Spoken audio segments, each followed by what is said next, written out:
Happy peeps, welcome to the May YouTube Hop for a Cherry on Top. This month's theme is flowers, and so I have created this layout creating my own flowers, growing my own garden per se. So I am going to spare you the agony of watching me cut all of these dies out.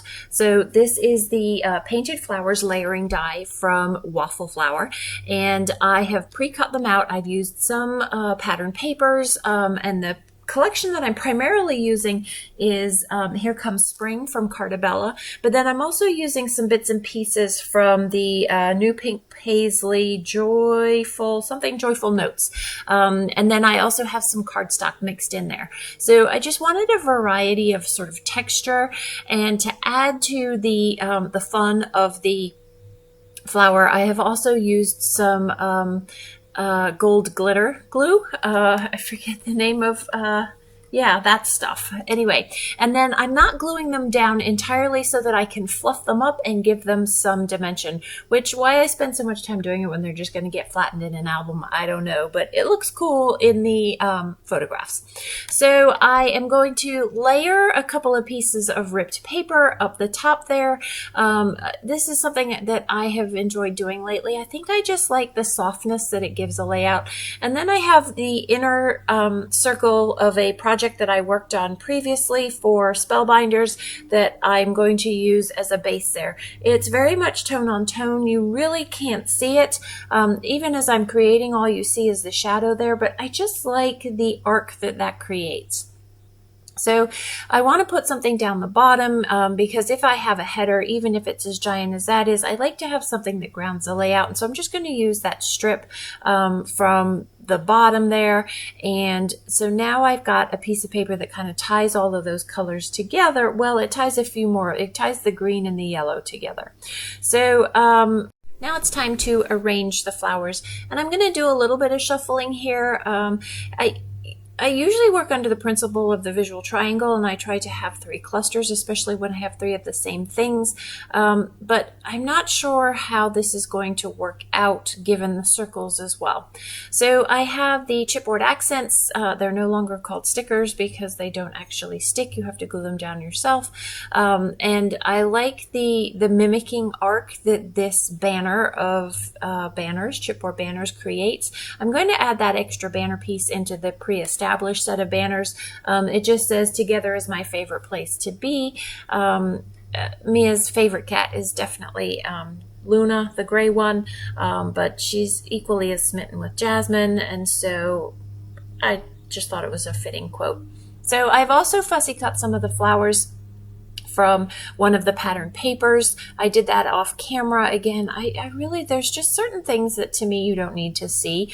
It's a waste of your time, and it's boring if you ask me. So I have fussy cut those flowers, and now I'm trying to arrange these flowers. So I'm moving the banner to the other side because that way you kind of zigzag your way down the page. You start at the top right, come over to the center left, and then over to the bottom right-ish. It's kind of more center, but it's skewed a little bit more to the right. And so I want to have flowers that cascade along that sort of pinball pattern as well.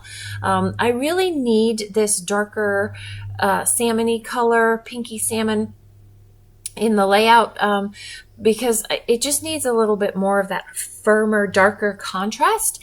I just am having a hard time making it fit in. And so I do settle on it being over there on the left-hand side. Again, it's more for the weight, so that the weight sort of bounces you down the layout there. And to me, bounce has sort of a firm feel to it, but this is more of a soft trickle. There we go.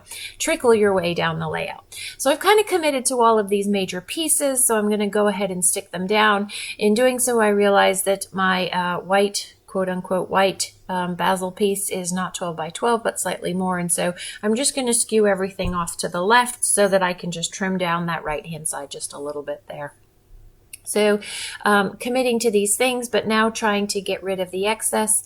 That wreath that is at the bottom right there is something that I'm trying to use up things from my stash, and I can't use big, giant pieces at this point if I'm doing design team work. And so I'm just trying to integrate some of those things along the way as I can. That was me using my Glimmer for better press without a better press. So letter pressing without a better press.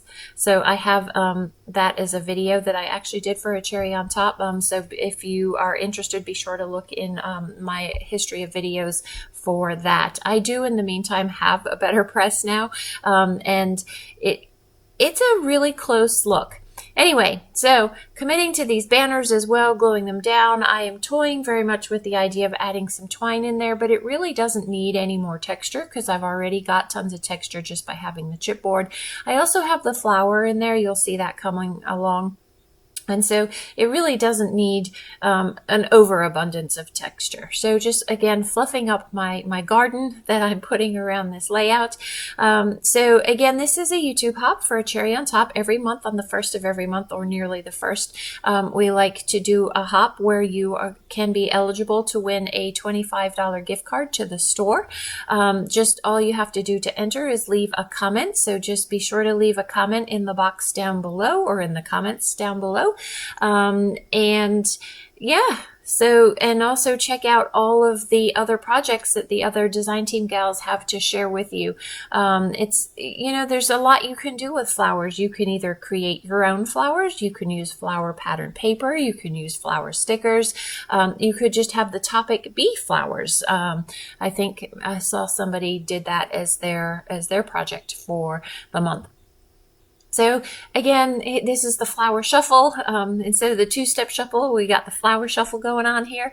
And so I did not attach the flowers as I created them because I had pre-created a lot of them so that you didn't have to watch me do that.